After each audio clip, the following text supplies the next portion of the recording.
بسم الله الرحمن الرحيم. واذكروا الله في أيام معدودات فمن تعجل في يومين فلا إثم عليه ومن تأخر فلا إثم عليه لمن اتقى واتقوا الله واعلموا أنكم إليه تحشرون. يسر الإدارة العامة للتوجيه والإرشاد بالمسجد الحرام أن تقدم لكم وكذلك المبيت بمنى في الليلة الأولى، يعني ليلة 11 وليلة 12 واجب إلا على السقاة والرعاة ونحوهم فلا يجب.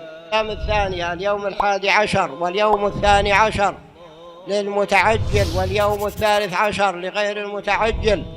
الرمي يكون بعد الزوال، يعني إذا زالت الشمس وحان أذان الظهر. وأيضا يجب الترتيب في رميها، يبدأ بالجمرة الأولى وهي التي جهة مسجد الخيف، يرميها ب7 حصيات متعاقبات، يرفع يده عند كل حصاة، ويسن أن يتقدم عنها ويجعلها عن يساره ويستقبل القبلة ويرفع يديه ويكثر من الدعاء والتضرع. ثم إذا رمى الجمرة الصغرى يتقدم للجمرة الوسطى ويرميها ب7 ثم جمرة العقبة. الإنسان في منى إذا أراد أن يتعجل فإنه بعد رميه للجمار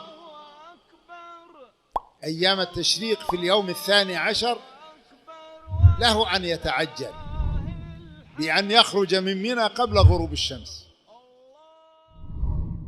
فإذا تعجل الإنسان ورمى بعد الزوال يوم 12 رمى بعد الظهر أو بعد العصر وخرج